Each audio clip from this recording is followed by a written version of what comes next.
تاریخی کے سانچے میں ڈالا گیا یہ شخص اپنی ذات میں بے ذات اور بے سورج سما کی مثل باب ابلیس کا پہیا چلانے کی نہج پر کھڑا، اپنی حیات فانی کو کائنات کی لافانیت کے حوالے کرنے کی ٹھان بیٹھا۔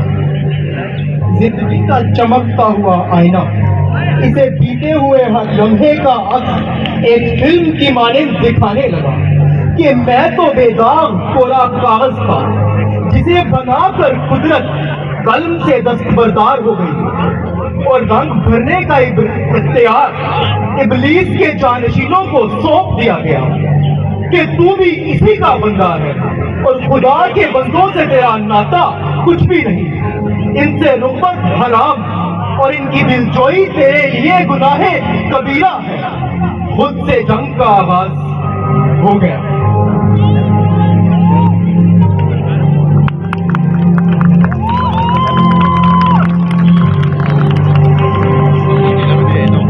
رنگ برنگی دنیا میں کہیں دھوپ تو کہیں سایہ تھا، کہیں برائی کا ٹھاٹھے مارتا سمندر تو کہیں اچھائی کا پرچار کرنے والوں کے ابر نے آسمان کو ڈھانپ رکھا تھا۔ مایوسی کی دھن میں معلم کی آواز ایک آواز نہیں امید بن کر گونجی کہ تیرا سچ مگر ہے کیا، ایک مٹی کا پتلا ہے، تیری ہر سانس مگر ہے کیا، ہوا کا ہی تو جھونکا ہے، تیرا یہ جسم مگر ہے کیا، لٹڑا بھوک کا منجم ہے، جہاں تک نظر جاتی ہے تم دیکھو تو ذرا لوگو، آدم ہی تو آدم ہے اور آدم بھی مگر ہے کیا، مٹی کا پتلا ہے اور آدم بھی مگر ہے کیا، مٹی کا پتلا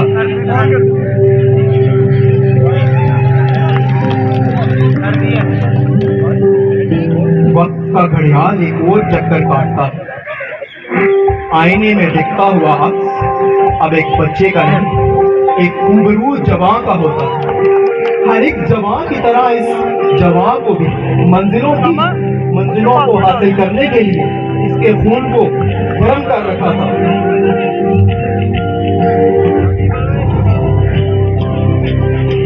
منزلوں کو اپنی زندگی کا حصہ بنانا چاہتا تھا، تاریخ میں نئے باب رقم کرنے کے لیے خواب دیکھتا تھا۔ رفاقت کی کہانیاں لکھی جانے لگی، کئی راہیں دریافت ہونے کے در پر ہمراہ ملتے گئے، کارواں بڑھتا گیا، خدا کے بندوں سے رغبت کا سفر ایک نئے آغاز کا منتظر تھا۔ قدم اٹھا لیے گئے اور ایک امید کی کرن زندگی کی تاریخی میں مشعل راہ بننے لگی۔ احباب کی صحبت ایک حسین صبح کی جانب لے جانے ہی والی تھی کہ تاریکی نے پھر سے آنکھیں کھولی، منزلیں بدلنے لگی، شوق جگمگانے لگے، پر نور چہروں سے تنگ یہ شخص آپ کو مشعل راہ سمجھ بیٹھا۔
اس دن اسے حقیقتاً یہ احساس ہوا کہ دنیا میں راہ راست پہ چلنے والے ذلیل کتنے ہوتے ہیں، کتنے بے کس ہوتے ہیں، کہ جہاں سانس کو مفلسی کی تیز آنکھ جھکا کر رکھ دیتی ہے، نہ جیب میں روپیہ، نہ سر پہ نوکری، اور آنکھوں کے سامنے گزرے جاتی ماں، لاچاری کے عالم میں انہی دوستوں کا دل کرتا ہے جو لڑکپن میں اس کے ساتھی تھے۔ میرے دوستوں، میرے بھائیوں، میری مدد کرو، مجھے بچاؤ، مگر سب تعلقات بلا وجہ۔ ایسے حالات میں کوئی رک کر کسی اعجاز کو بیان نہیں کرتا، مگر پھر اس مسلول کا ایک فرزند اسے اپنے راستوں کی طرف دوبارہ بلاتا ہے کہ تمہارے اس سارے درد کا علاج ان گولیوں میں ہے، اٹھو، اپنے ہاتھ سنبھالو، یہی نجات ہے، جواب تمہارے سامنے ہے، وہ دیکھو تمہارا مقدر، لے لو، آج اپنا پہلا قدم لے لو۔ وہ آگے بڑھتا ہے، کپ کپی مار کر اپنے ہاتھوں سے اس شخص کو روکتا ہے، اپنی جیب خالی کرو، مگر آدم کا یہ بیٹا نہیں اٹھتا، وہ اسے دور دھکیلتا ہے، مگر یہ دوبارہ اٹھ کر آسیب زدہ وہ جگر دبا دیتا ہے۔ سب اصول دھرے کے دھرے، سارے خواب اس کالے مرمر کے سکے کے نیچے چکنا چور کر دیے گئے۔ آہ افسوس، پستول سارے اس کے شرم کے پردے جلا گئے، اپنے خون رنگ ہاتھوں سے وہ اپنی بازار میں مجروح عزت لے کر بیٹھا رہا۔ سرخ رنگ میں رنگے پیسے کے اسی ڈھیر کو لیے حسرت کا مارا یہ شخص اپنی جننے والی کی جا کو جا پہنچا، مگر طبیب یکسر نفی میں سر ہلائے جاتا ہے۔ ڈاکٹر انہیں بچا لو، یہ دیکھو تمہارے پیسے، یہ دیکھو سب کچھ میں لے آیا۔ ڈاکٹر کے پاؤں پڑتا ہے، مگر کوئی فائدہ نہیں، اپنے پاؤں تلے سے زمین نکل گئی۔ دنیا میں اس مصیبتوں کے گھن چکر میں ایک گھنا تناور درخت جڑ کر مٹی ہو گیا۔ ہر طرف اندھیرا، باہر اندھیرا، اندر اندھیرا، سینے میں آگ اس شخص کی ہستی کو جلا کر راکھ کرتی ہوئی۔ یہی ہے انجام، اب کچھ نہیں۔ مگر ایسے میں ہمت کیوں ہارتا ہے میرے بھائی؟ جو قادر مطلق ہے تجھے ہر دم بلاتا ہے، دیکھ دنیا کی یہ روشنی تیرے لیے نکلی ہے، جاودانی بخشی ہے اس نے تیرے رنگ کو، سو اب اٹھ، اپنا ہاتھ خود تھام۔ ہار ہار کے ہارا ہوا یہ شخص اپنی تھکی ہوئی زندگی کو جگاتا ہے، اپنی ماں کا بیٹا اپنا حلیہ بناتا ہے، بال سنوارتا ہے اور محنت کشوں کی طرح راہ پر دوبارہ نکل پڑتا ہے۔ حضور، یہ ہے میری اہلیت، لیجیے، اس کاغذ میں میری اہلیت ہے، یہ میں ہوں۔ کیا بات!